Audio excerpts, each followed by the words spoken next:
Happy money by Ken Honda.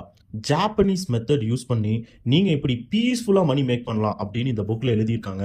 இந்த புக்கில் ஒரு சூப்பரான யூனிவர்சல் லா பற்றி அவர் சொல்லியிருக்காரு. இதை தான் நம்ம இன்டெப்த்தாக பார்க்க போகிறோம். இதை நீங்கள் கண்டிப்பாக தெரிஞ்சுக்கணும். You can quite literally charge your money and flow with your intensity of energy. உங்கள் எனர்ஜியை வச்சு உங்களோட மணியை நீங்கள் இன்க்ரீஸ் பண்ணலாம், அதோட ஃப்ளோவை நீங்கள் இன்க்ரீஸ் பண்ணலாம். Next, if you charge your energy positively increase the level of energy associated with money.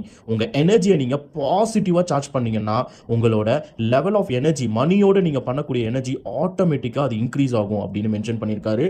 So இந்த பர்டிகுலர் மணியும் ஃப்ளோவையும் நீங்கள் எப்படி இன்க்ரீஸ் பண்ணலாம் அப்படின்னா அதுக்கு தான் லா ஆஃப் யூனிவர்ஸ் அவர் கொண்டு வராரு. லா ஆஃப் யூனிவர்ஸ்னா என்ன அப்படின்னா, நீங்கள் உங்களோட மணியை பாசிட்டிவாக சார்ஜ் பண்ண முடியும். எப்படி சார்ஜ் பண்ண முடியும்? எப்படி ஹாப்பி மணியை எப்படி கிரியேட் பண்ண முடியும்? Gratitude and appreciation. நீங்கள் உங்கள் கிட்ட இருக்கிற மணிக்கு நீங்கள் முதல்ல தேங்க்ஃபுல்லாக இருக்கணும். உங்களுக்கு கிடைக்கிற மணிக்கும் உங்கள் கிட்ட இருந்து போகிற மணிக்கும் நீங்கள் அப்ரிசியேஷனும் கிராட்டிடியூடும் நீங்கள் கொடுத்துக்கிட்டே இருக்கணும். நீங்கள் யாராவது ஒருத்தருக்கு ஒரு டிரான்சாக்ஷன் பண்ணுறீங்க அப்படின்னா தேங்க்யூ அப்படின்னு சொல்லி டிரான்சாக்ஷன் பண்ணுங்கள்.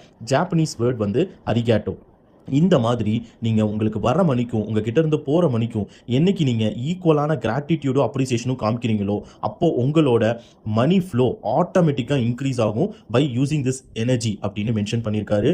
ஒரு எக்ஸலண்ட்டான புக். இதில் ரொம்ப இம்பார்ட்டண்ட்டான ஒரு பேராகிராஃப் உங்ககிட்ட நான் இன்றைக்கி மென்ஷன் பண்ணியிருக்கேன். இந்த மாதிரி புக்ஸ் வாங்குங்க, படிங்க, உங்களோட எனர்ஜி ஃப்ளோவை இன்க்ரீஸ் பண்ணுங்கள்.